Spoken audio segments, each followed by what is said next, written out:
Sometimes with a Retina IIc or IIIc you end up in a situation where the aperture is not coupled to the settings lever. Now this can happen for a variety of reasons, but typically it happens because someone's pulled back too hard on the settings lever, shifted it across and lifted it completely off the tab here. You probably see there's a small tab at this point. That's actually coupled to the diaphragm blades. Oh no, sorry, I'm telling you the wrong way. That is coupled to the settings here. You see, as I move that, you'll see that this coupling ring at the top here with the diaphragm numbers shifts.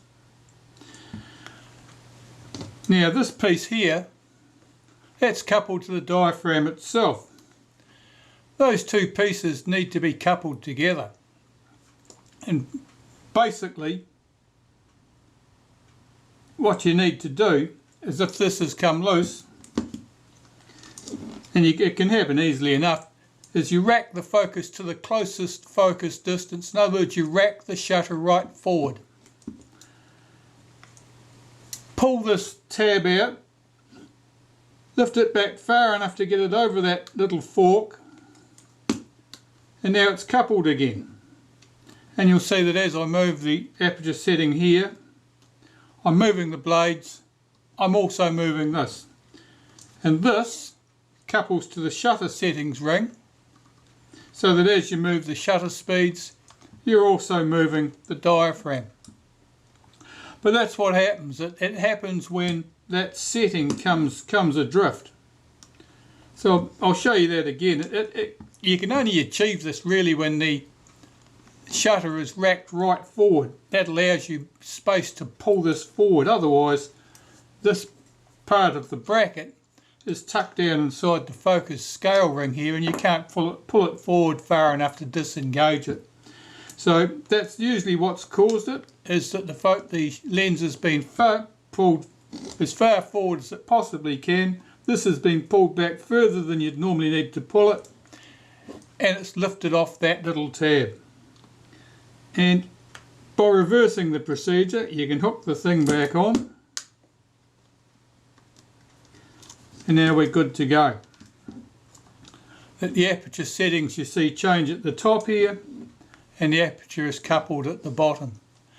Now that happens fairly infrequently, but I do see it from time to time. It can happen when you're assembling things too, that if you do not get that lined up correctly when you're putting the front rings on, you can get exactly the same effect. But it's one of those things, you can fix it without tools. And there aren't many things that you can fix without tools. So I hope that helps people if they end up in a situation where the numbers visible at the top here don't appear to be coupled to anything. And it's because this thing has come adrift at the bottom. And that little tiny tab that is fixed to the lever here, fixed to that ring, just comes adrift.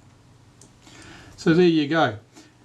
So basically your diaphragm is still moving, you just don't know where it is, you don't know what setting it's on. That's the problem. It's because the follower, this piece here, that telegraphs the numbers to the top of the shutter, is disconnected. A simple wee problem, but certainly annoying.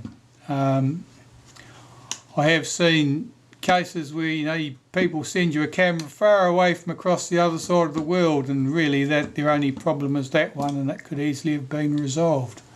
So there you go. That's how you deal with that little problem.